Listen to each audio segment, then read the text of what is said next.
So in this particular lecture, we will begin by discussing about biconditional statements. So let's suppose we have two statements, P and Q, and if they're connected by the connective if and only if, then the resulting compound statement, P if and only if Q, is called the biconditional statement of P and Q. And this is written in the symbolic form, P with a double arrow, Q. So generally, if the definition of a biconditional statement, P if and only Q, this is a conjunction between two conditional statements, P if P then Q, and if Q then P. So the conjunction of these two conditional statement gives us a biconditional statement. We can consider a few examples. So one example would be a number is divisible by 3 if and only if the sum of the digits forming the number is divisible by 3. So this is an example of a biconditional statement. So if we consider a number is divisible by 3, this as statement Q P, and the sum of the digits forming the number is divisible by 3 as statement Q, then we consider the conditional statement. If a number is divisible by 3, then the sum of the digits forming the number is divisible by 3. And we take its conjunction with the statement if the sum of the digits forming the number is divisible by 3, which is denoted by statement Q, then we have the statement P, a number, that number is divisible by 3.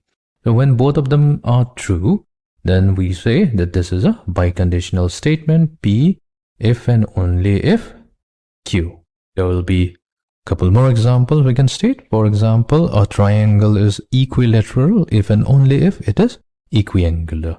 So now that we have understood what a biconditional statement is, let's try to construct the truth table for this particular compound statement. So we have two statements, P and Q. So we have 4 possibilities. Both of them are true. One of them is true. So this will be false. Q is true. And both of them are false. So what we do in order to find out the biconditional statement, P if and only Q, so we begin by finding out the conditional statement if P then Q. So if P is true, then Q is true. So this is going to give us a true truth value. If P is true, but the conclusion, which is Q, is false, then this is going to give us a false truth value. If the antecedent P is false, then the conclusion Q is true, then this is going to give us a true truth value. If P is false, then Q is false, this is going to give us a true value. We then find out the truth values for the conditional statement if Q then P. So we have T if T then T, this is true. If false then true, so this is true. If true then false, so this is false. And if false then false, this is a true statement.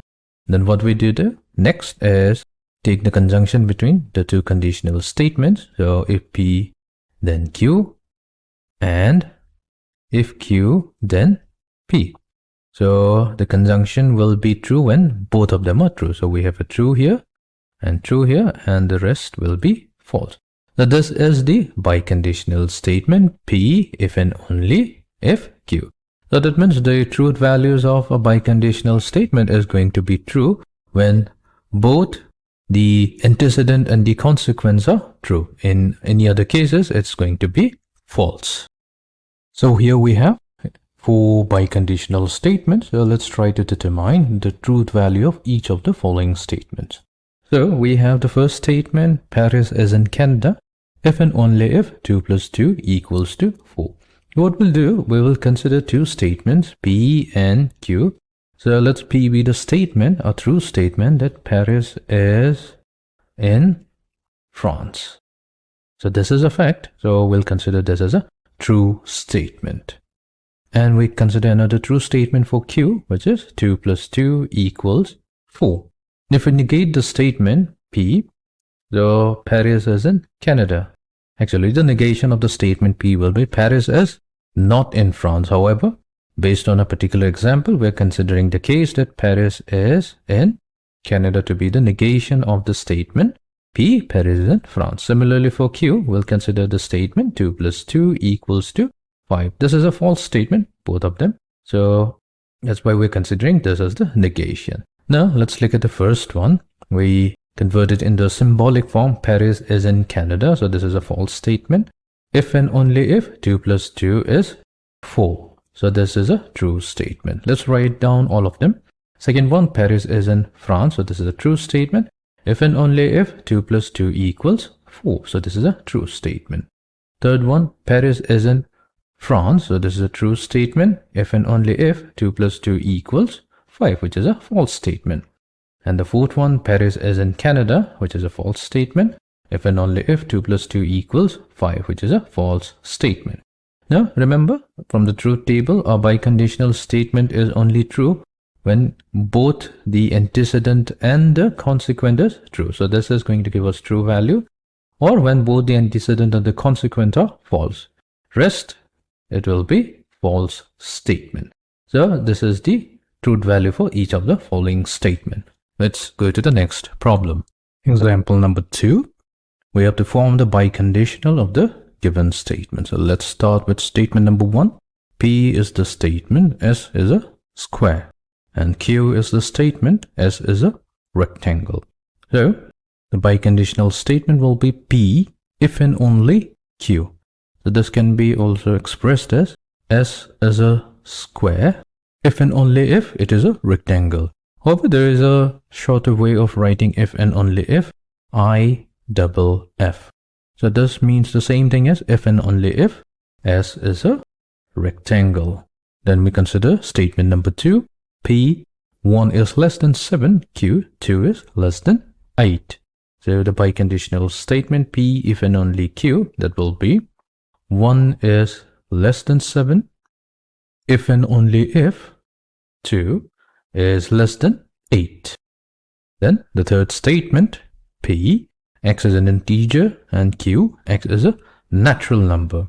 So our biconditional statement P if and only Q means X is an integer if and only if it is a natural number.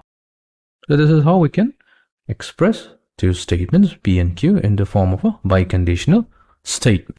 Before moving on to the next problem, let's talk about negation of a biconditional statement. So we know we have a biconditional statement P if and only Q, which is given by the conjunction P if P then Q and if Q then P. So what we'll do, we'll try to find out the negation of the biconditional statement P if and only Q. So this is the same as taking the negation of the conjunction if P then Q and if Q then P. Now, if we expand this, so this will be the negation of P if P then Q. The conjunction will become a disjunction and we'll have a negation if Q then P. Recall that in the previous lecture, we talked about conditional statement if P then Q. This is equivalent to saying not P or Q. Now, if we take the negation of this conditional statement, so this will be taking the negation of the conjunction not P or Q, which is the same as P and not Q. So that means our statement, the negation of if P then Q, this will become P and not Q, or we have Q and not P. So this is the negation of our given biconditional statement. Okay, so now let's verify this by using truth table. So let's verify. So we have P, Q. So the possibilities will be both true, one of them is true, and both are false. So the biconditional statement P if and only Q, we have already discussed this. So this is only true when both the antecedent and the consequent are true, or both are false, and rest will become false. Now if we negate this statement, this will be just flipping the truth value. So this will become false, true, true. Now we'll consider the right hand side of this. So this is an equivalent statement. So we consider not P and not Q first. So we have to flip the values of P and Q. So this will be false, false, true, true. And not Q will be false, true, false, true. So let's take the conjunction P and not Q. So we need the first column and 1, 2, 3, 4, 5, the sixth column. So this will be true only when both of them are true. So we have true, false, true, true. So this is true. False. For the rest of this case, it will be false. Then we take the conjunction Q and not P. So that means we need to consider not P and the truth values for Q. So false, true. So this is false. True, true. So this is true. False, true. So this is false. And we have true, false. So this will be false. And finally, we take the conjunction between these two values. So we have Q or not P. So this junction P or not Q. So this will be false, true, true, false. So if we now compare the negation of the disjunction values, which is false, true, true, false, and this one false, true, true, false. Now these two are equivalent statements.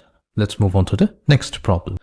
So example number 3, this is a very important result. We'll verify the negation of the biconditional statement P if and only Q is equivalent to not P if and only if Q, and this is also equivalent to P if and only if not Q. So let's check it out. So we have PQ. So the truth values will be true, true, true, false, false, true, and both of them are false. So let's talk about the biconditional statement P if and only if Q. That is only true when both the antecedent and the consequent are true or both are false. The rest, it will be false. Now let's take the negation of P and negation of Q. The negation of P will be false, false, true, true.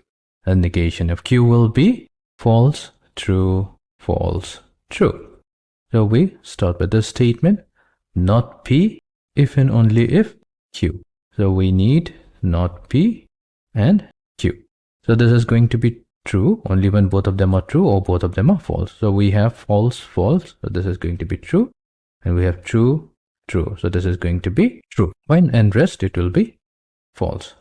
Let's consider the next statement P if and only if not Q. So for this, we need this statement and this statement. So we have true, false. So it's going to be false. We have true, true. So this is going to be true. We have false, false. So this is going to be true. And then we have false, true. So this is going to be false. And then we finally take the negation of a biconditional statement. So we have negation of the biconditional statement P if and only if Q. So this particular statement, so we have false, then true, true, false. Now in each of the three cases, we see that the true values are exactly equal. So we say that the three statements are equivalent. So in the next example, we'll use this to simplify a few given statements. So let's try that out. Let's begin with the first statement. We have the negation of the biconditional statement P if and only if not Q. So this is equivalent to saying negation of not P if and only if not Q. So this will become P if and only if not Q. And we know that P if and only if not Q, this is also the same as P if and only if Q. So this statement is equivalent to the biconditional statement P if and only if Q.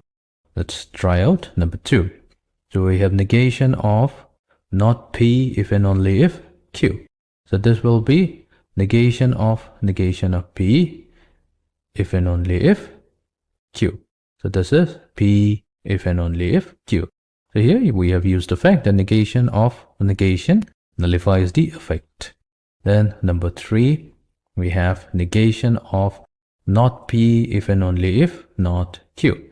So this will become negation of not P if and only if not Q. So this is P if and only if not Q, which is also the same as P if and only if Q. We could have gone the other way around. So we could have taken not P if and only if negation of not Q. So this is not P if and only if negation of Q. That will be simply Q, and this is also equivalent to the biconditional statement P if and only if Q.